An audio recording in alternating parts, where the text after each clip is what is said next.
नौ का नाम नहीं है वो ठीक मुझे है, भेज दें। बाई ठीक है। चांस कुछ कोई रीजन है जिससे मिसिंग में है, अगर वहां हाँ, उनका नहीं हो पा रहा तो मुझे व्हाट्सएप कर दे, मैं देख लूंगी।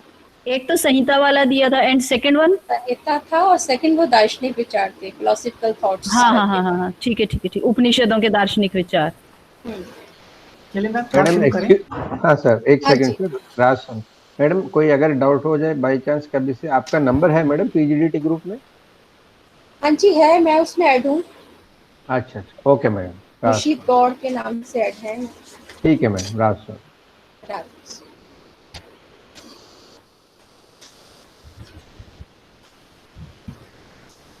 अच्छा, जैसा कि मैंने आपको अभी, अब सब अब जोड़े हैं, सत्संग खत्म हुआ है तो अब एक के बाद मैं जरा एडमिट कर लूँ।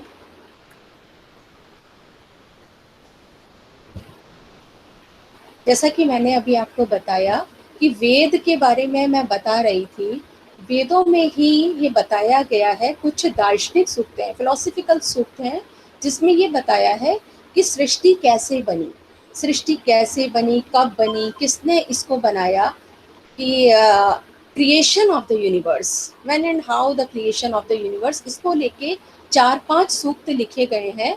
बाकी सूक्तों में तो देवताओं की स्तुति की गई है, लेकिन इसमें बताया है सृष्टि का निर्माण कैसे हुआ। तो उसमें एक सूक्त का नाम, सूक्त का ये नाम है नासदीय सूक्त। हर सूक्त के ऋषि होते हैं और हर सूक्त के देवता होते हैं। तो ऋषि किसे कहते हैं? जिसने मंत्रों का दर्शन किया, मंत्रों को देखा, वो ऋषि कहलाए। ऐसे ही नासदीय सूक्त हैं जिसके ऋषि हैं प्रजापति, प्रजापति परमेष्ठी जी। वो लिखते हैं कि प्रलय, जब प्रलय हुई, प्रलय काल था, उस समय न तो सत था, न सत था, न असत था, न प्रलय काल में न सत था न असत था। उस समय ना तो लोक था, और आकाश से दूर जो कुछ भी था उसके बारे में कुछ भी नहीं पता था। मतलब उस समय नहीं समझ में आ रहा था जब सृष्टि बनी कि सत था, सत से सृष्टि बनी कि असत से सृष्टि बनी। कोई भी लोक नहीं था, आकाश से भी दूर जो कुछ भी दिखता है वह नहीं था। तो उस समय क्या था, किससे ढका हुआ था, कहाँ किसका आश्रय था, और चारों ओर जल ही जल था, सब जगह केवल जल ही दिखता था। तो सब कुछ अनिश्चित था, उसके बारे में कुछ पता नहीं चल रहा था। उस समय न तो मृत्यु थी, न अमृत था, न तो उस समय मृत्यु थी, न अमृत था, न सूरज था, और न चंद्रमा था। ये पूरे मंत्रों में जो संस्कृत बताई है उसका मैं आपको हिंदी में सरल अर्थ करके बताती जा रही हूँ कि नासदीय सूक्त में ऋषि ने मंत्रों में क्या बताया है। तो ऋषि आगे लिखते हैं कि उस समय मृत्यु भी नहीं थी, उस समय अमृत भी नहीं था, सूर्य और चंद्रमा के अभाव में रात और दिन भी नहीं थे, रात और दिन भी उस समय नहीं थे। तो वायु से रहित उस दिशा में एक अकेला ब्रह्म ही अपनी शक्ति के साथ विद्यमान था, केवल एकमात्र ब्रह्म था, और उसके अलावा और कुछ भी नहीं था।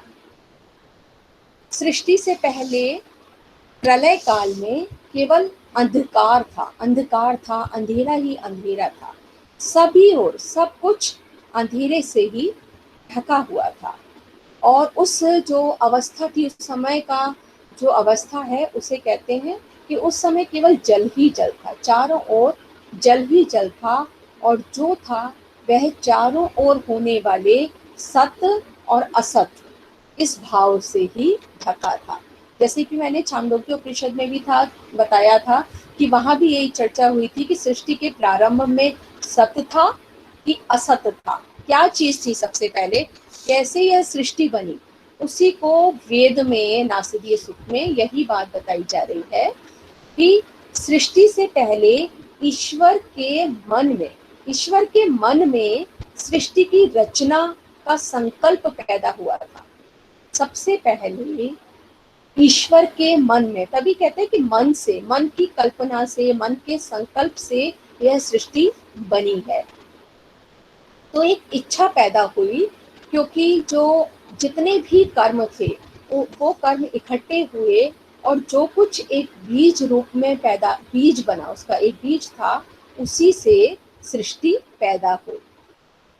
और यह बीज रूपी पदार्थ था, सत पदार्थ था, ब्रह्म था, उसी से यह संसार उत्पन्न हुआ। तो सूर्य की किरणों के समान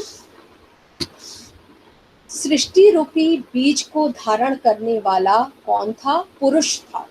पुरुष था जिसने मैम एक चीज जरा सा बता सृष्टि, दीजिएगा, ये जो आपने अभी बताया उसके हिसाब से जो गॉड जिसको बोलते हैं या जो ईश्वर है वो तो एग्जिस्ट कर ही रहा था सृष्टि के पहले, और उसी की प्रेरणा से फिर आगे सृष्टि हुई।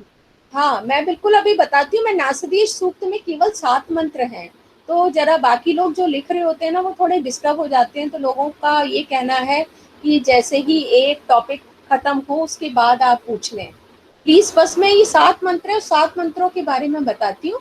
उसके बाद दूसरा सूक्त शुरू होने से पहले आप अपना क्वेश्चन रख लीजिएगा कि उस समय, ठीक है? मैं अभी बताती हूँ, बस इतना सा ये क्लियर करके। हाँ ओके मैम। क्योंकि कुछ लोगों ने ये मुझसे कहा था फोन करके, तो मैंने कहा ठीक है, मैं पहले एक टॉपिक क्लियर कर दिया करूंगी, फिर क्वेश्चन ले लूंगी। तो यह सृष्टि उसको धारण करने वाला पुरुष था।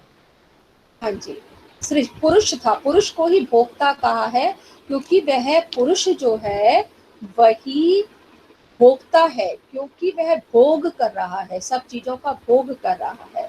और भोग्य वस्तुएं, जिन चीजों का उसने उपभोग किया वह वस्तुएं भी उत्पन्न हो। तो इस मंत्र में बताया है, 5वें मंत्र में, नासदीय सूक्त के 5वें मंत्र में ऋषि कहते हैं कि सूर्य की किरणों के समान सृष्टि रूपी बीज को धारण करने वाले पुरुष, और पुरुष को ही यहाँ भोक्ता बताया, भोक्ता हुआ, और भोग्य वस्तुएं, जो उसने वस्तुएं उपभोग की वो पैदा हुई। और इस प्रकार चारों तरफ भोग्य शक्ति और भोक्ति शक्ति ये उत्पन्न हुई। तो यह सृष्टि किस विधि से और किस उपादान से प्रकट हुई, कैसे उत्पन्न हुई, यह कौन जानता है, कौन बताए? मंत्र में कहा है को अद्धा वेद क इहि प्रवोचा। यह सृष्टि किस विधि से उत्पन्न हुई, किस उपादान से प्रकट हुई, यह कौन जानता है, कौन बताए? किसकी दृष्टि वहां पहुंच सकती है? क्योंकि सभी इस सृष्टि के बाद ही उत्पन्न हुए। यह बात कौन बताए कि सबसे पहले सत था कि असत था, कैसे अंधकार था, जल ही जल था? क्योंकि सृष्टि के उत्पन्न होने के बाद ही सब चीजें उत्पन्न हुई। पुरुष हुआ, भोक्ता हुआ, भोग्य वस्तुएं हुई। तो फिर ये कौन बताए कि कैसे सृष्टि के बाद सब उत्पन्न हुए? इसलिए यह सृष्टि किससे उत्पन्न हुई, यह कौन जानता है? ये क्वेश्चन किया है कि ये कौन जानता है, को वेद कौन जानता है कि यह सृष्टि किससे उत्पन्न हुई, कैसे बनी? अंतिम मंत्र में ऋषि लिखते हैं कि इस सृष्टि का विस्तार जिससे पैदा हुआ, यह सृष्टि जिसने बनाई, जिससे पैदा हुआ, वह इसे धारण किए है, वह इसको धारण किए हुए था, रखे है या बिना किसी आधार के ही है। हे विद्वान, यह सब कुछ वही जानता है जो परम आकाश में रहने वाला इस सृष्टि का नियंता है, या शायद परमाकाश में स्थित वह भी नहीं जानता। अंतिम मंत्र में तो यह भी कह दिया है कि या तो जिसने ये सृष्टि बनाई वो इसको जानता है, या फिर जो उस परम आकाश में रहता है वह भी इसके बारे में नहीं जानता।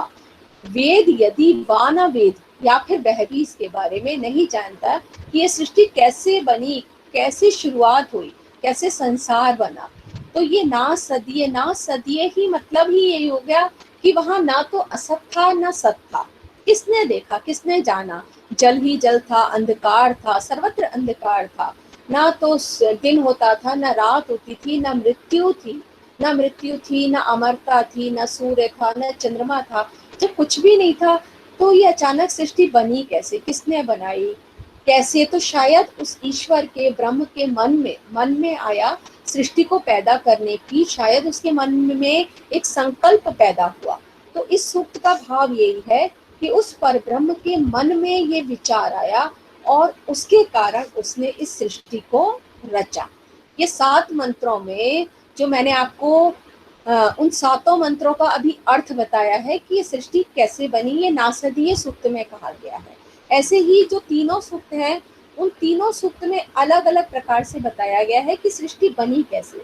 ये 10वें मंडल का सूक्त था, पुरुष नासदीय सूक्त। अब जैसे नवम मंडल है, 10वें मंडल पुरुष सूक्त। अब मैं पुरुष सूक्त पे आ रही हूँ। नासदीय सूक्त में एक प्रश्न था किसी का, आप पूछ सकते हैं, उसके बाद हम पुरुष सूक्त शुरू करते हैं। नहीं मैम, यही बोल रही थी कि जो गॉड है या जो ईश्वर है वो पहले से एग्जिस्ट कर रहे थे, उनके प्रेरणा से ही फिर आगे सृष्टि का जन्म हुआ, ये मतलब बताया गया है, ऐसा मुझे लगा। हाँ बिल्कुल, यही बताया गया है कि वही थे, वही परब्रह्म परमेश्वर थे, उन्होंने ही सृष्टि रची और एक एक करके सब प्राणी उत्पन्न हो गए। तो उसके पहले मंत्र में ही ये बात कह दी कि ना तो सत्य था ना असत्य था, कुछ भी नहीं था। और अंतिम मंत्र में ये कह देते हैं कि शायद वो जानते भी हैं कि नहीं जानते, जानते भी हैं कि नहीं जानते कि ऐसे सृष्टि बनी। ये बात तो कही। मेरे नोट्स में ऐसे लिखा हुआ है कि ये साहब जी महाराज द्वारा रचित जो यथार्थ प्रकाश है, उसके पेज नंबर 234 to 237 में भी इसके अर्थ लिखे हुए हैं। हाँ जी, मैं आपको बताऊं, देखिए अभी मैं आपको वैदिक रिलीजन बता रही हूँ। तो वैदिक में ये बात कही, वेद में, ऋग्वेद में, कौन से वेद में मैं रेफरेंस बताऊं, ऋग्वेद के नासदीय सूक्त अभी आपको बताया। तो नासदीय सूक्त में ये बात कही है। अगर आप पुरुष सूक्त पढ़ेंगे तो पुरुष सूक्त में दूसरी बात कही है, हिरण्यगर्भ में कुछ कहा है। फिर आप ऐसे ऐसे उपनिषद काल देखेंगे, संत मत देखेंगे, राधा स्वामी मत देखेंगे, तो सबके मत हैं कि कैसे सृष्टि बनी। अब आप जयशंकर प्रसाद कामायनी में भी लिखते हैं कि हिमगिरी के उत्तुंग शिखर पर बैठ शिला की शीतल छांव, एक पुरुष भीगे नयनों से देख रहा था प्रलय प्रवाह, नीचे जल था ऊपर हिम था, एक तरल था एक सघन, एक तत्व की ही प्रधानता, कहो उसे जड़िया चेतन। तो बड़ा अच्छा सुंदर वर्णन किया है कि सृष्टि बनी, उस समय क्या था, चारों ओर जल ही जल था और एक पुरुष जो था वो भीगे नेत्रों से चारों ओर देख रहा था कि चारों ओर पानी ही पानी दिख रहा है, नीचे तो पानी है और ऊपर बर्फ है, तो चारों ओर जल ही जल है और वो पुरुष बीच में बैठा ये देख रहा है। तो कामायनी में ऐसे ये बात कही गई। उपनिषद का मैंने आपको बताया ही, और अभी आप यथार्थ प्रकाश का उदाहरण दे रहे हैं। तो ये अलग अलग सबके मत हैं। अभी हम वैदिक देख रहे हैं कि वेदों में ये कहा गया है। अब है इसका ऋषि प्रजापति था, तो देवता कौन थे इसके? हाँ, मैं बता देती हूँ आपको। नासदीय सूक्त जो है, अगर आप नोट करना चाहें तो ऋग्वेद के 10वें मंडल का 129वां सूक्त है, 129। इसमें 1 से लेके 7 मंत्र हैं और इसके ऋषि है प्रजापति परमेष्ठी। प्रजापति परमेष्ठी पूरा नाम है। देवता है भावव्रतम, भावव्रतम। मैडम प्लीज रिपीट कर दीजिए शुरू से, पेज नंबर वगैरह भी। अच्छा, ऋग्वेद के 10वें मंडल के 129वें सूक्त के 1 से 7 तक के मंत्र नासदीय सूक्त के नाम से जाने जाते हैं। केवल 7 मंत्र हैं इसमें, 7। और इसके ऋषि हैं प्रजापति परमेष्ठी और देवता है भावव्रतम, छंद है त्रिश्लोक।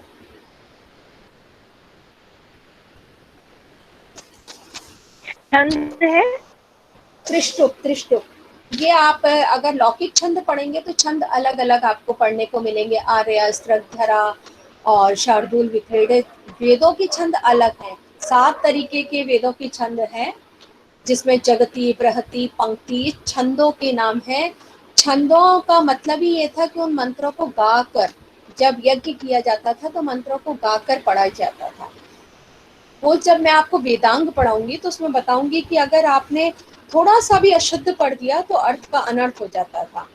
तो यहाँ नासदीय सूक्त कंप्लीट हुआ। इसके बाद है पुरुष सूक्त। पुरुष सूक्त जो है ये भी ऋग्वेद के 10वें मंडल का 90 सूक्त नंबर 90 सूक्त है और इसमें 16 मंत्र हैं। इसके ऋषि तो नारायण हैं, इनके नाम तो वही रहेंगे, नारायण ऋषि हैं इंग्लिश में या हिंदी में, और देवता पुरुष है।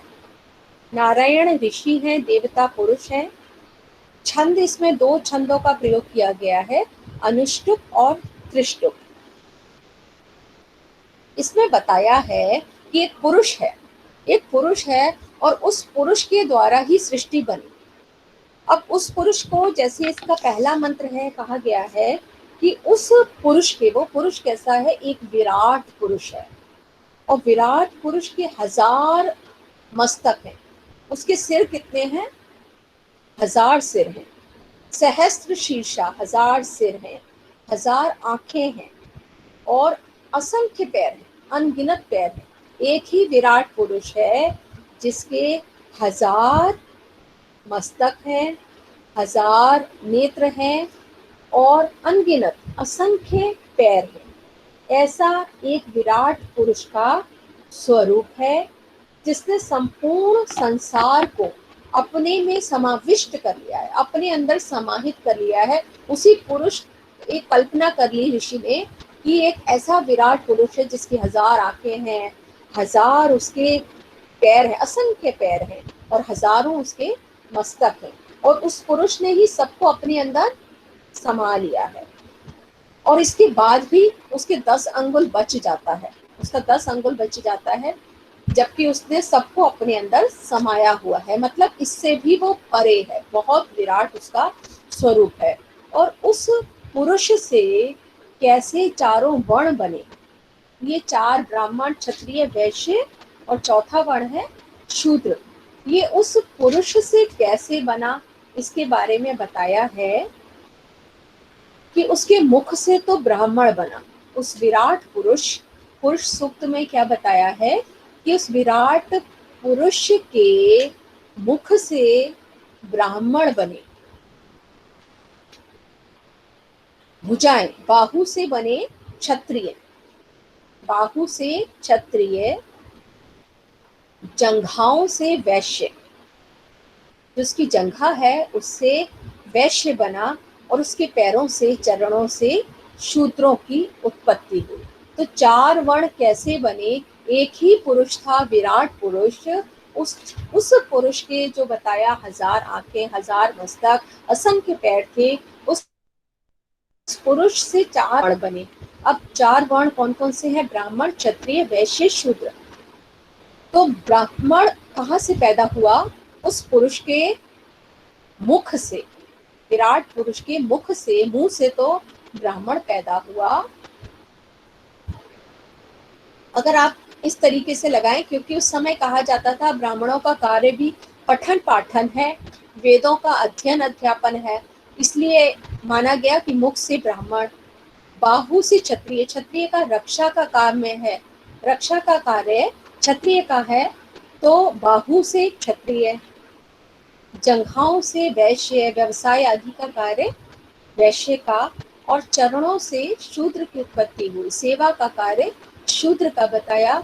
इसका डिवीजन उन्होंने कर्म के अनुसार किया है, जाति के अनुसार नहीं, केवल कर्म के अनुसार। जो भी मनुष्य पठन पाठन का कार्य करता था वह ब्राह्मण की श्रेणी में आता था, वो ब्राह्मण कहलाता था। जो पठन पाठन मतलब पढ़ाई का काम कर रहा है वो ब्राह्मण कहलाता था। तो ऐसे 4 वर्ण बने। इसके बाद मन, मन से चंद्रमा, मन से चंद्रमा बना। नेत्रों से सूर्य बना, आंखों से सूर्य बना। मुख से इंद्र, इंद्रदेव, अग्नि। और प्राण से वायु का प्रादुर्भाव हुआ और प्राण से वायुदेव बने। तो मन के जो देवता है वो चंद्रमा है, आंखों से सूर्य बने, कर्ण के वायु और वाणी के देवता अग्नि है।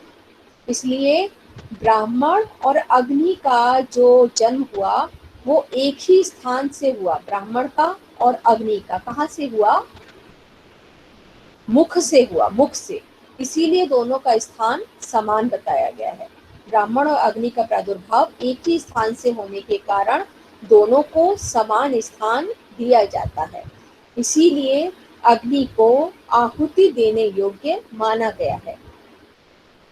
इसके पश्चात कहते हैं कि उस विराट पुरुष की नाभि से, अब सारे लोक कैसे बने, लोक, तो उसकी नाभि से अंतरिक्ष लोक, आकाश बना।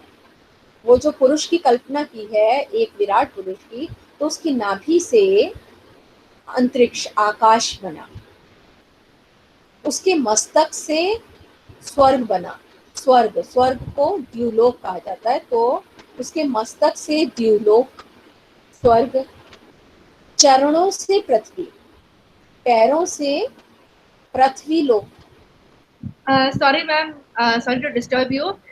ये जो नोट्स में दिया हुआ है, नेवल से एयर दिखा रहा है। From his navel issued the air, from his head unfurled navel से, नेवल से क्या बता रहे हैं? नेवल से, नाभि से एयर, हवा, वायु। हाँ, तो वो जो आकाश मैंने बताया है ना, आकाश अंतरिक्ष बना है उससे। इसमें लिखा है हेड से स्काई, हेड से स्काई बोल रहे हैं, आकाश नहीं। देखिए संस्कृत में जो मंत्र है, नाभ्या आसीद अंतरिक्षम, नाभ्या आसीद अंतरिक्षम मंत्र है आपका संस्कृत में, जिसका मतलब होता है नेवल से, नाभि से अंतरिक्ष आसीद था, अंतरिक्ष पैदा हुआ था। और पूरा इसमें दिया है शीर्षणौ द्यौः। शीर्ष मतलब होता है मस्तक, मस्तक से, हेड से द्युलोक, स्वर्ग। पदभ्याम भूमि, पैरों से पृथ्वी, पैरों से, चरणों से पृथ्वी। और श्रोत्रात तथा लोको अकल्पयन, जो आपका मूल टेक्स्ट है संस्कृत में, मैं उसी की हिंदी आपको बता रही हूँ कि मेरे पास तो ऋग्वेद भी है ना, वेद है मेरे पास, मैं वेद में से ही मंत्र पढ़ के भी आपको मैंने सुना दिया कि अगर उसमें बाय मिस्टेक कुछ लिखा है तो आप उसको सुधार लीजिए। हाँ जी, क्योंकि ये नोट्स में ऐसा लिखा हुआ है, that's why I wanted to get it rectified. Thank you. हाँ, तो आप कर लीजिए, क्योंकि ये टेक्स्ट पढ़ रही हूँ मैं, मंत्र पढ़ रही हूँ आपको, मैंने मंत्र पढ़ के भी सुना दिया और उसका हिंदी अर्थ भी बता दिया। पैरों से पृथ्वी और श्रोत्रात, श्रोत मतलब होता है कान, तो कानों से दिशाएं बनी। तो इस प्रकार, सॉरी आपको थोड़ा सा डिस्टर्ब कर रही हूँ मैम, इसका कुछ मिल सकता है रिटन में हमको, ये वाला श्लोक जो आप बोल रहे हैं? बिल्कुल मिल सकता है, मैं इसकी फोटो क्लिक करके भेज दूंगी आपको, आपके ग्रुप में डाल देंगे, या फिर गूगल क्लासरूम में जो इसका संस्कृत में टेक्स्ट है और उसका हिंदी अर्थ, ये मैं गूगल क्लासरूम में क्लिक करके डाल दूंगी। इसमें आपको रेफरेंस भी पता चल जाएगा कि ऋग्वेद के दशा मंडल के 90 सूक्त नंबर 90 का 14वां मंत्र है, ये 14वां मंत्र जिसका मैंने अभी आपको अर्थ बताया। और इस प्रकार से जो क्या है कि भूलोक है, मैंने आपको बताया था कि ये 10 लोक हैं, नहीं मैंने आपको शुरू में बताया था 7 लोक नीचे हैं, 7 लोक ऊपर। तो ऊपर के लोकों के नाम भी आपको बताए थे, भू भुवः स्वः मह जनः तपः सत। भू, भूलोक, भुवलोक, स्वलोक, महालोक, जनलोक, तपलोक और सतलोक की कल्पना की गई है। इस प्रकार जो ये बताया ना कि कानों से क्या पैदा हुए, कानों से लोक बने, लोक यानी दिशाएं बनी, लोक बने। तो कौन से लोक बने? भू भव स्वः मह जन तप और सतलोक, ये 7 लोक बन गए, ये कानों से बने। इस प्रकार ये सारी सृष्टि, ये सारे लोक कैसे बने? ये उस विराट पुरुष से ही बने हैं। ये पुरुष सूक्त का मैंने आपको सार बता दिया शॉर्ट में कि कैसे सृष्टि की रचना हुई। अब पुरुष सूक्त के बाद आता है, पुरुष सूक्त का यदि प्रश्न हो तो आप ले सकते हैं। वैसे अब मैं आपको बताती हूँ हिरण्यगर्भ सूक्त, तीसरा है हिरण्यगर्भ सूक्त। तो ये भी ऋग्वेद के 10वां मंडल है। शुरू में ही आपको बताया था ऋग्वेद को कैसे उसका चैप्टर बांटे हैं मंडलों में, तो उसका जो 10वां चैप्टर है, 10वां मंडल है, उसी के 121 सूक्त में हिरण्यगर्भ 121 जो सूक्त नंबर है उसका नाम है हिरण्यगर्भ सूक्त। इसके अगर आप ऋषि लिखना चाहते हैं तो इसके ऋषि हैं प्रजापति पुत्र हिरण्यगर्भ। प्रजापति पुत्र हिरण्यगर्भ। और देवता का नाम इन्होंने दिया है क जो सिंपल वर्ड है क शब्द नामक प्रजापति। छंद है इसका त्रिष्टुप। तो इसमें भी वही एकात्म भावना का दर्शन होता है हिरण्यगर्भ सूक्त में। और ये क्रिएशन कैसे बना, ये सृष्टि कैसे बनी, उसको इस सूक्त में इस प्रकार बताया गया है। जैसे कि आप लोगों को पहले भी बताया, इस सृष्टि के प्रारंभ में क्या था, एक सोने का अंडा था। सोने का अंडा, हिरण्य का मीनिंग क्या होता है, सोना। तो सोने का जो अंडा था वही 2 भागों में विभाजित हुआ और उससे कैसे कैसे पृथ्वीलोक और द्युलोक बना और कैसे उस हिरण्यगर्भ की 3 गतियां हुई, ये भी बताया है कि उसने सोचा कि मैं आगे बढ़ूं, आगे बढ़ने की उसने क्रिया की और वह तैरते हुए चारों ओर बढ़ने लगा और वह 2 भागों में बटा। फिर वह 2 लोक थे, पृथ्वीलोक और द्युलोक। अब पहले मंत्र में, हिरण्यगर्भ सूक्त के पहले मंत्र का हिंदी अर्थ है कि सूर्य के समान तेज जिनके भीतर है वे परमात्मा सृष्टि की उत्पत्ति से पहले विद्यमान थे। वो जो परमात्मा थे, परब्रह्म थे, वह सृष्टि से पहले विद्यमान थे, उनकी प्रेजेंस थी और वे ही परमात्मा इस संसार के एकमात्र स्वामी हैं। वो जो ईश्वर है, वो परमात्मा है जो सृष्टि से पहले था, वो ही संसार का स्वामी है। और वो परमात्मा ही इस भूलोक को, भूमि को, धरती को और द्युलोक को, दोनों को धारण किए हुए हैं। और उन्हीं ईश्वर के लिए हम अपनी आहुति देते हैं। उन ईश्वर के लिए हम अपनी आहुति देते हैं। और उन्हीं परमात्मा ने क्या क्या बनाया। अब पहले तो ये बता दिया कि वही परमात्मा थे पहले मंत्र में। दूसरे मंत्र में बताया गया है कि वो जो है, ये जो चारों ओर हमें पहाड़ दिखाई देते हैं, बर्फ से ढके पर्वत हैं, उनको उस परमात्मा ने बनाया। उनकी शक्ति से ही ये विशाल समुद्र बने और उनकी सामर्थ्य से ये दिशाएं, जो चारों ओर दिशाएं फैली हुई हैं, वह भी उनकी शक्ति से ही बनी। और ऐसे उन परमात्मा को ही हम अपनी आहुति समर्पित करते हैं। इस मंत्र के अंत में सब में कहा गया है कि कस्मै देवाय हविषा विधे, मतलब ऐसे देवता को छोड़कर हम किस दूसरे देवता को अपनी आहुति दे सकते हैं। वही जो हिरण्यगर्भ है वो ही सबसे श्रेष्ठ है। उनके अलावा कोई अन्य ऐसा देव नहीं है जिसे हम अपनी आहुति दें, क्योंकि उन्होंने ही सृष्टि बनाई। जो परमात्मा अपनी सामर्थ्य से संसार के सभी प्राणियों और संसार के पूरे संसार के एकमात्र स्वामी थे, और जो इन 2 पैर वाले मनुष्य, पक्षी और 4 पैर वाले जानवरों के भी स्वामी हैं, उन परमेश्वर को छोड़कर हम किस अन्य देवता के लिए अपनी आहुति दे। मतलब हम अपनी प्रत्येक आहुति ऐसे देवता के लिए ही देना चाहेंगे जिनके कारण मनुष्य, पशु, पक्षी सब बने, ये सारी सृष्टि बनी। ये सारा जो कुछ दिखाई दे रहा है उस परमेश्वर ने, हिरण्यगर्भ उस प्रजापति ने बनाया, परब्रह्म ने बनाया। तो उनको छोड़कर हम किसी अन्य देवता को आहुति नहीं दे सकते। हम उन्हीं के लिए अपनी आहुति समर्पित करते हैं।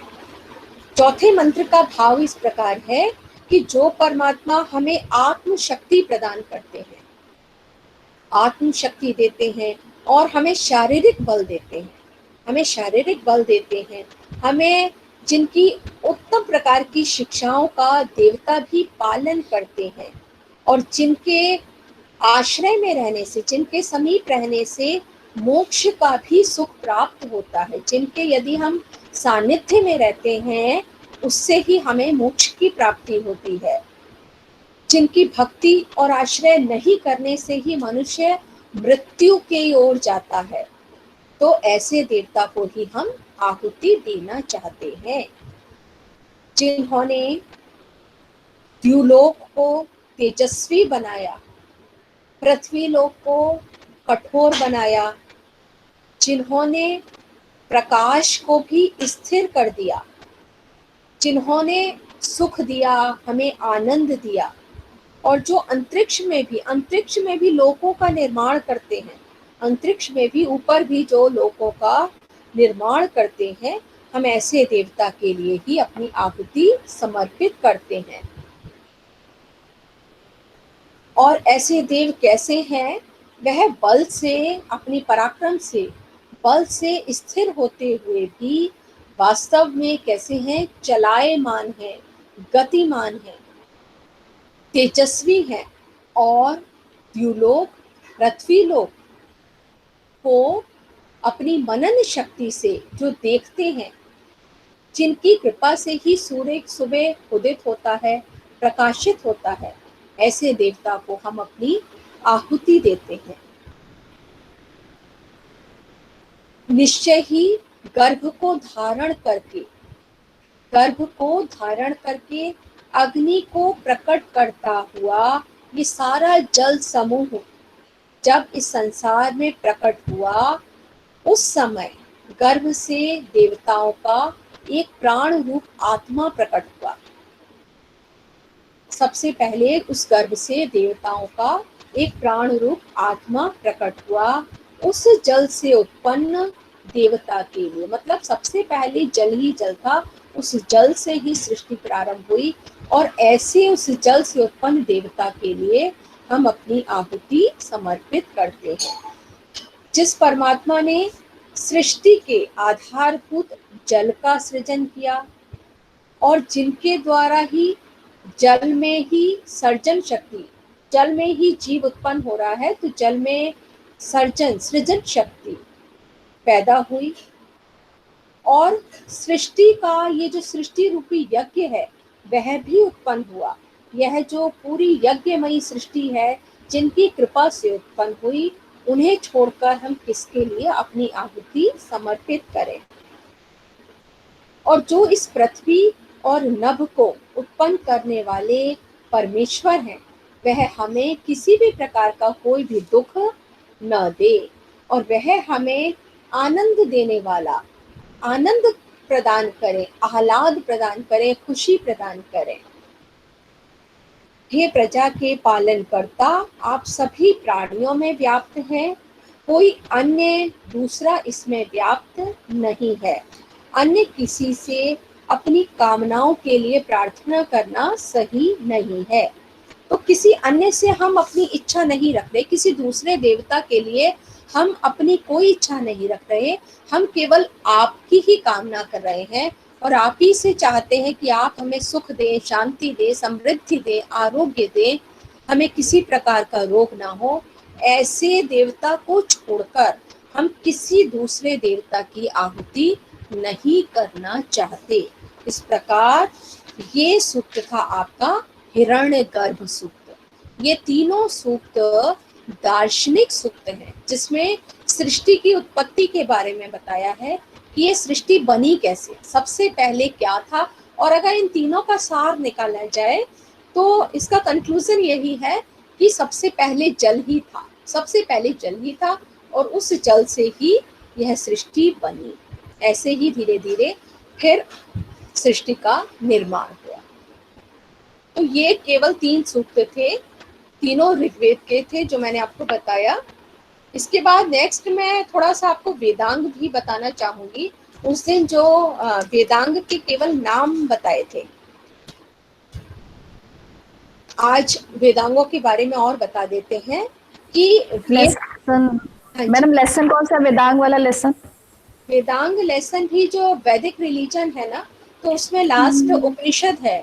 उपनिषद के बाद वेद का आखिरी जो है वेदांग है, उसके बाद ये वेद वैदिक साहित्य कंप्लीट हो जाता है और इसके बाद आ जाता है इतिहास, पुराण और स्मृति। तो ये लास्ट है वैदिक, इसका वैदिक का लास्ट है वेदांग। ठीक है, तो 6 वेदांगों के नाम तो मैं आपको पहले बता ही चुकी हूँ। कहते हैं कि वेदों को यदि समझना है तो उसके अंगों को भी समझना पड़ेगा। जैसे कि क्या होता है कि मनुष्य के शरीर में जितने भी अंग हैं, हर अंग की अपनी इम्पोर्टेंस है।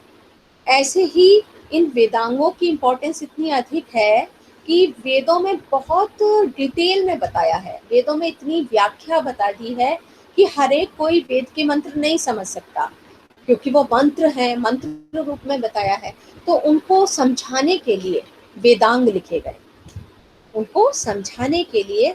और 6 वेदांग बताए गए हैं, जिसमें सबसे पहला वेदांग आता है शिक्षा। तो शिक्षा क्या है? वैसे तो अगर शिक्षा का मतलब केवल यहाँ एजुकेशन नहीं है, शिक्षा को बताया गया है कि हम कोई भी शब्द बोलें उसका शुद्ध उच्चारण, अगर आप कोई भी शब्द का उच्चारण कर रहे हैं उसकी शुद्ध उच्चारण को शिक्षा कहते हैं, जिसके द्वारा वर्ण, स्वर आदि के उच्चारण की शिक्षा दी जाती है। उस वेदांग का नाम है शिक्षा वेदांग।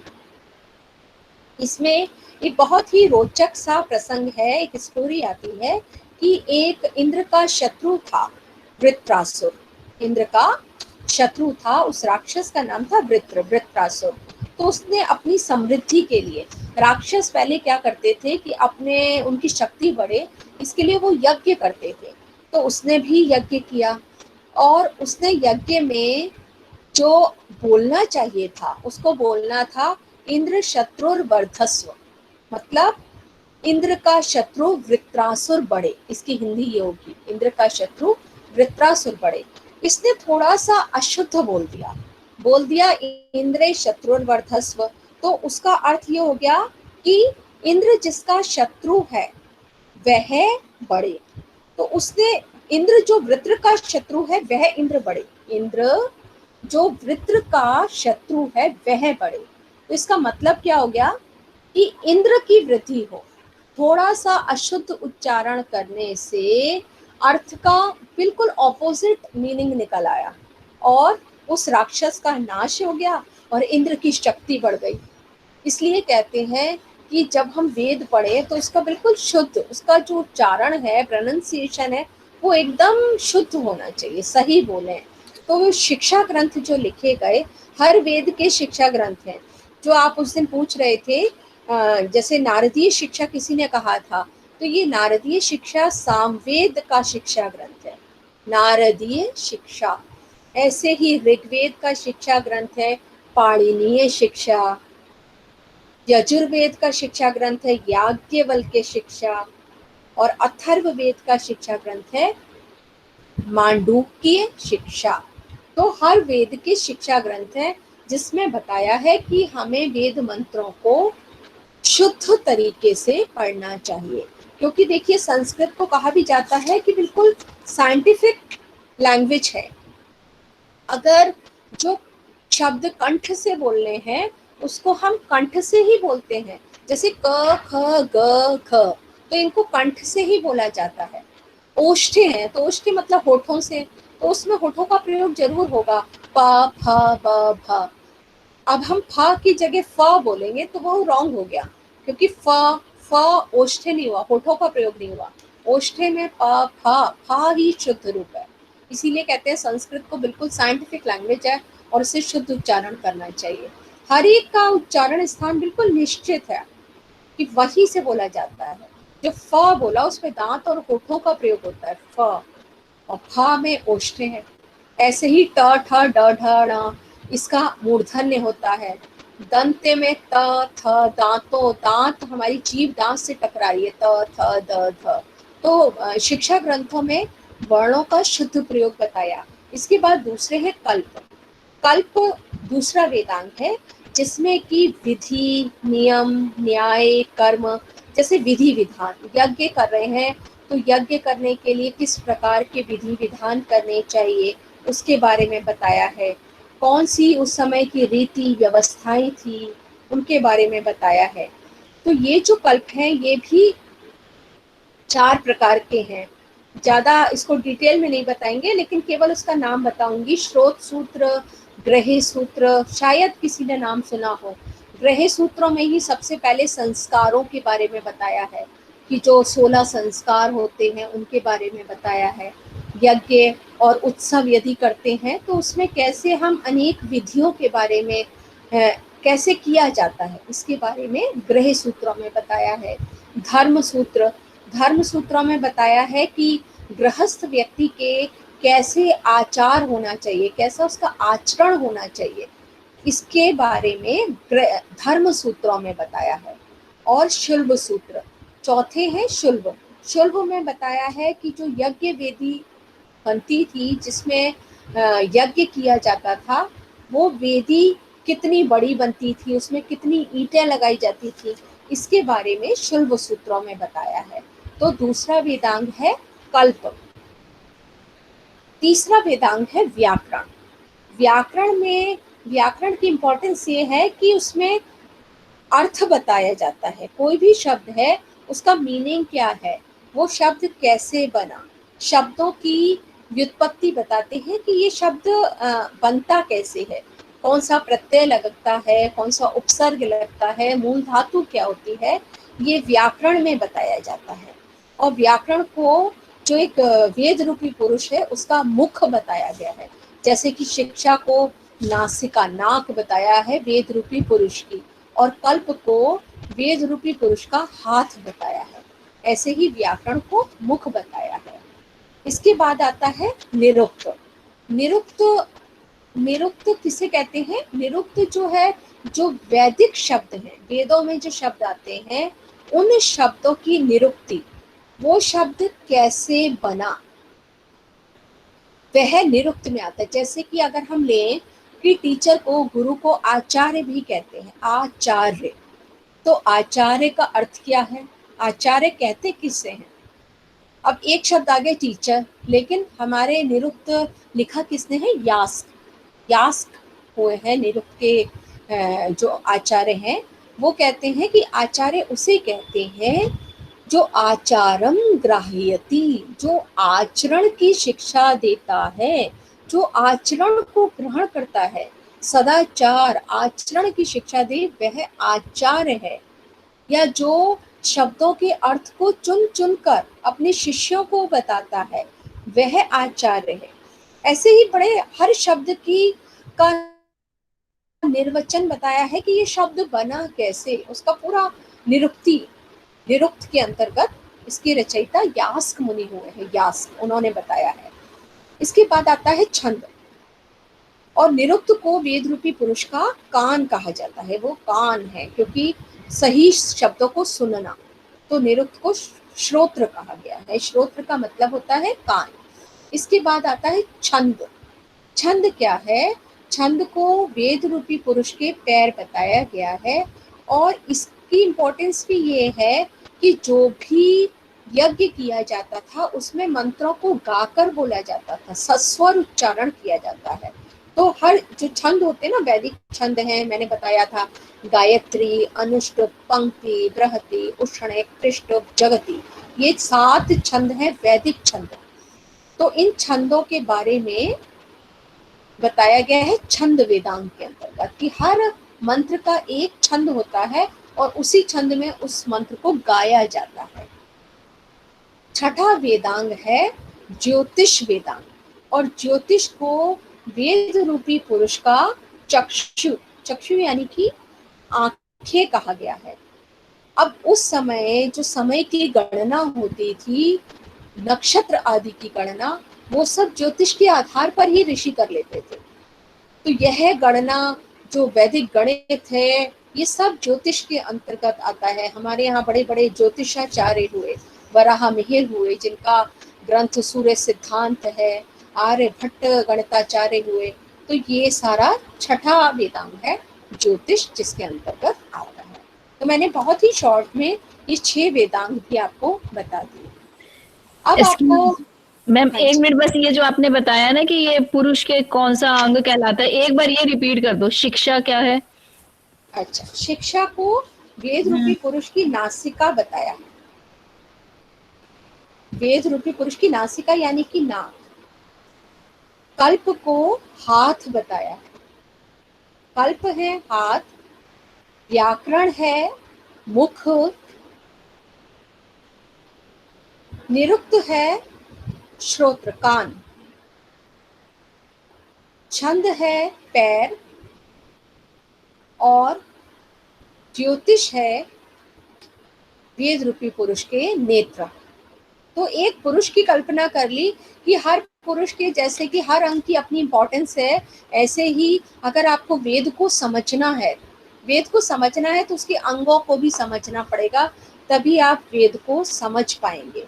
और अगर उसके अंगों को जानिए, अंगों को जो वेदांग है ये सूत्र रूप में है, बहुत ही शॉर्ट है, तो उसको थोड़ा थोड़ा अगर पढ़ लिया तो वेदों को इजीली समझ सकते हैं। ये लास्ट है जो वैदिक रिलीजन है मैम उसका लास्ट। यजुर्वेद की शिक्षा क्या है? यजुर्वेद की शिक्षा है याज्ञवल्क्य शिक्षा, क्योंकि मैंने आपको बताया था कि जो बृहदारण्यकोपनिषद है वो भी यजुर्वेद का है। ये सारे एक दूसरे से जुड़े हुए हैं। और ऋग्वेद की मैम शिक्षा, ऋग्वेद पाणिनीय सामवेद? शिक्षा, ऋग्वेद की शिक्षा ग्रंथ है पाणिनीय शिक्षा, बहुत ही इंटरेस्टिंग है। इसमें हर मंत्र पूरा बताया है कि कैसे आपको उच्चारण करना चाहिए, कहाँ से कैसे शुद्ध उच्चारण किस प्रकार करना चाहिए। ये सिलेबस में भी हमारे यहाँ लगा हुआ है, हम पढ़ाते हैं पाणिनीय शिक्षा। और यजुर्वेद का है याज्ञवल्क्य शिक्षा ही नहीं है, और भी है इसके शिक्षा ग्रंथ यजुर्वेद के। व्यास शिक्षा, वशिष्ठ शिक्षा, भारद्वाज शिक्षा, माधव्य शिक्षा, ये सारे शिक्षा ग्रंथ हैं यजुर्वेद के। सामवेद?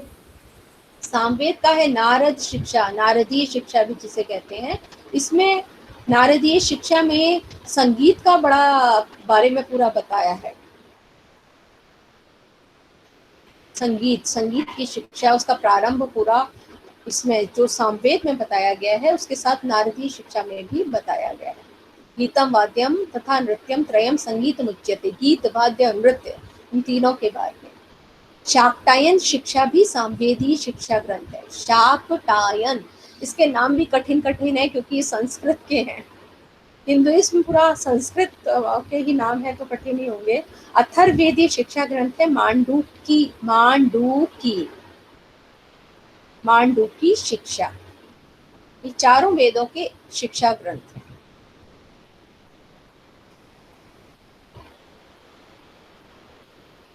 ऐसे ही हर वेद के श्रोत सूत्र हैं, हर वेद के कल्प सूत्र हैं, श्रोत सूत्र हैं, ग्रह सूत्र है, धर्म सूत्र है, शुल्ब सूत्र है। हर वेद के अलग अलग हैं।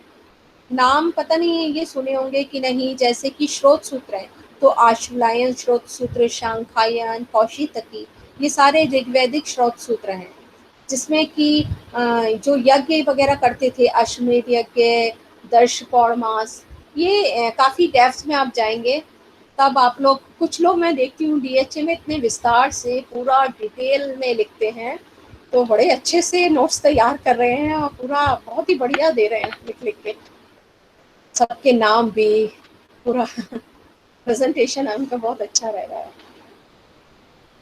ऐसे ही ग्रह सूत्र है, धर्म सूत्र है और शुल्ब सूत्र है।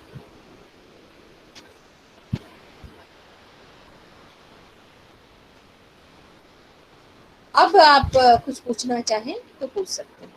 Ma'am only thing is the time is pretty short, as it is हमारा कोर्स लेट स्टार्ट किया है, तो we wish to go in details but unfortunate time कम है, तो हमें कितना पढ़ाई करना है वो बता दीजिए।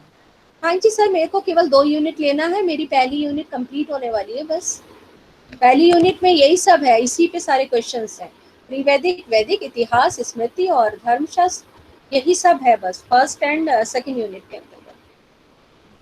मतलब हमें ज्यादा डीप में तो नहीं पढ़ाई करने की जरूरत ना अभी? नहीं, बहुत डीप में नहीं करनी, मैं तो जो आपके टॉपिक्स है बल्कि केवल उन्हें ही क्लियर कर रही हूँ। इसमें तो इतना डिटेल है, मैंने तो आपको 3-3, 4-4 लाइन में बता दिया कि क्या क्या है, छंद क्या है, अगर वेदांग पूछ लिया जाता है, अगर आप परा अपरा भी समझाने लगेंगे तो परा तो वेदांत है और अपरा में वेद और वेदांग आ जाते हैं, तो आपको चारों वेद बताने पड़ेंगे और षड वेदांग भी बताने पड़ेंगे अपरा विद्या के अंतर्गत। जो मैंने वीडियो आपको भेजी है परा अपरा की, श्रेय प्रेय की, तो परा अपरा पूरा वेद और वेदांग ही बताने पड़ेंगे उसमें। तो एक ही क्वेश्चन में आप देखेंगे कि बहुत सारा मैटर जो है वो बहुत से क्वेश्चन के आंसर में आएगा। परा अपरा ये भी शॉर्ट नोट्स में एक है और ये पूरा इसका वीडियो मैं भेज चुकी हूँ, लिंक भी मैंने गूगल क्लास में डाला है। तो परा में वेदांत आता है, वेदांत, और अपरा में वेद और वेदांग, तो उसमें भी ये सब आपको लिखना होगा। तो जो आज आपने पढ़ाया है वो हमें कहाँ मिलेगा मैडम? ये मैं आपको इसका PDF भेज दूंगी, बाकी गूगल क्लासरूम में डाल दूंगी। Thank you. और आप चाहें तो सर्च कर सकते हैं, जो आपको नोट्स दिए हैं उसमें भी वो मैम कह रही है सब कुछ है, सारा कुछ नोट्स में है, या आप अपने औरों से पूछ के कि किस उसमें है देख लीजिएगा, या रुबीना मैम से पूछ लीजिएगा। बाकी किसी का कोई डाउट हो, क्योंकि 5 मिनट बचे हैं क्लास में, तो पूछ सकते हैं। मैडम आज आगे का हम DHA है, DHA आज। हाँ, आप एक काम करिए, right short notes on any one. इसमें या तो आप पुरुष सूक्त पे लिख लीजिए, या हिरण्यगर्भ, या नासदीय, 3 में से किसी एक पे। हाँ, एक anyone, सूक्त पे, ठीक किसी एक सूक्त को शॉर्ट में, आपको संस्कृत लिखने की जरूरत नहीं है, उसको बस बता सकते हैं कि उसमें क्या बताया गया है। मैम ये DHA एक पेज से लिखे तो काफी है ना, कि ज्यादा भी लिख सकते हैं? हाँ जी, 1 पेज ही काफी है, 1 पेज। जो A4 साइज शीट है उसका ओनली 1 पेज सफिशिएंट है, क्योंकि इसमें मंत्र ही 7 है, एक में 7 मंत्र हैं, तो 7 मंत्र का ही तो अर्थ है, और उसको आप और शॉर्ट भी कर सकते हैं। सूत्र का नाम नास्तीय सूत्र कैसे बना? मैडम एक क्वेश्चन है। जैसे हम राधा स्वामी मत में पढ़ते हैं कि जैसे जैसे हम लोक के ऊपर जाते हैं तो मन हमारा। एक मिनट, आपकी आवाज में बहुत डिस्टरबेंस आ रहा है। Okay, hello. हाँ हाँ, बड़ा मैडम आवाज आ रहा है? और डिस्टरबेंस आ रहा है। ओके, हाँ जी, बोलिए। जी मैं कोशिश करता हूँ। मैडम एक क्वेश्चन है दिमाग में। जैसे जैसे जैसे हम राधा स्वामी मत में पढ़ते हैं कि जैसे जैसे हम ऊपर लोक में जाते हैं तो हमारा शरीर बीच में रह जाता है, फिर एक लेवल के बाद मन भी बीच में रह जाता है, केवल प्योर चैतन्य जाता है। तो जब सृष्टि से पहले कुछ था ही नहीं, तो ईश्वर के मन या संकल्प कैसे उठा फिर? क्वेश्चन अच्छे से मुझे समझ नहीं आ रहा, किसी को समझ में आया हो तो बताइए, इनके में बड़ा डिस्टरबेंस आ रहा है कुछ। ओके, आवाज बड़ी हो रही है। म्यूट कर दीजिए प्लीज। एक्चुअली कई लोगों के माइक ऑन है। हाँ हाँ, वो माइक ऑन की वजह से आवाज क्लियर ही नहीं आ रही। मैं रिपीट करता हूँ मैडम। जैसा मुझे समझ में आता है कि जब हम धीरे धीरे ऊपर चैतन्य में लोक के ऊपर जाते हैं तो मन हमारा एक लेवल पे बीच में रह जाता है। तो जब सृष्टि से पहले ईश्वर के मन या संकल्प कैसे आया? उस समय क्या मन की स्थिति थी ईश्वर की?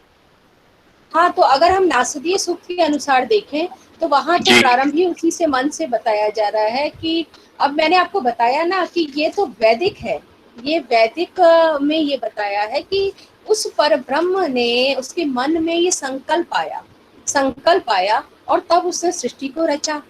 तो एक तरफ वो कह रहे ना तो सत था ना असत था, कुछ भी नहीं था, और एक तरफ ये भी बता भी देते हैं, दूसरी तरफ ये भी लिखते हैं कि कौन जानता है, मतलब वो नहीं, कोई नहीं जानता। यहाँ अधिकतर जगह कह दिया जाता है नेति नेति, इतना बताने के बाद भी कुछ पर्याप्त नहीं है, नहीं पता कि और क्या क्या था। तो हमारा राधा स्वामी मत का कॉन्सेप्ट में तो काफी कुछ कहा गया है, उस हिसाब से हम इसको कंपेयर यदि कोई करना चाहे तो कर सकता है कि उसमें ये कहा गया है, इसमें ये। अगर आप जैसे टॉपिक लेंगे अपने तो तुलनात्मक भी अध्ययन कर सकते हैं कि वेदों में तो ये बात कही गई है और हमारे मत के अनुसार ये कही गई है, तो दोनों को कंपेयर कर लिया जाए। जी मैडम। संत मत में अलग कहा गया है, संत मत का भी अब देखिए वहां तक तो कौन पूरा, अब इसमें विराट, अब यहाँ जो है पुरुष, विराट पुरुष की कल्पना की। भगवत गीता में श्री कृष्ण अपने विराट स्वरूप का दर्शन कराएंगे, तो उसमें भगवत गीता भी आप पढ़ेंगे तो उसके अनुसार अलग है। ये तो शुरुआत बताइए, हिंदुइज्म की शुरुआत वेदों से की गई है, और वेद में क्या बताया है, ये जो 3-4 इसके दार्शनिक सूक्त हैं, इसी में फिलॉसफी है सारी कि कैसे क्रिएशन हुआ इस यूनिवर्स का, उसके बारे में इन 3-4 सूक्तों में यही सबका सार यही है कि कुछ भी नहीं था, कुछ भी नहीं था, ना सत्य था ना असत था, बस अंधेरा था, जल था। और शायद उस ईश्वर ने कुछ सोचा, उसके मन में कुछ आया, फिर उसने धीरे धीरे कैसे कैसे क्या रचा। वो पुरुष सुख में बताया है कि उसके मुख से ब्राह्मण हुए, जंघाओं से वैश्य हुए, पैरों से शूद्र हुए, बाहु से भुजाओं से क्षत्रिय हुए। हिरण्यगर्भ कहते हैं कि उसी से सब बना है, उसी ने पर्वत नदियां सब कुछ बनाई, तो उसे छोड़कर हम किसी और देव की आहुति कर ही नहीं सकते, वो जो है वही सब कुछ है। हाँ, एक क्वेश्चन था कि ये जो जयशंकर प्रसाद जी ने जो कामायनी लिखी हुई है और उसमें वो जो वर्णन किया है, एक तरल था एक प्रधान वाला, तो उसमें वो क्या उन्होंने इसी की उपमा दी है या वो एक अलग ही रचना है? उसमें ना पूरा रहस्यवाद है। जैसे कि अगर आप संत मत पढ़ते हैं, संत कबीर को पढ़ते हैं, तो आपको वो दोहा तो बिल्कुल ऐसा ही लगेगा ना कि नैनन की करी कोठरी, पुत्री पलंग बिछाए, पलकन की चिक डार के, पीऊ को दही लखाए।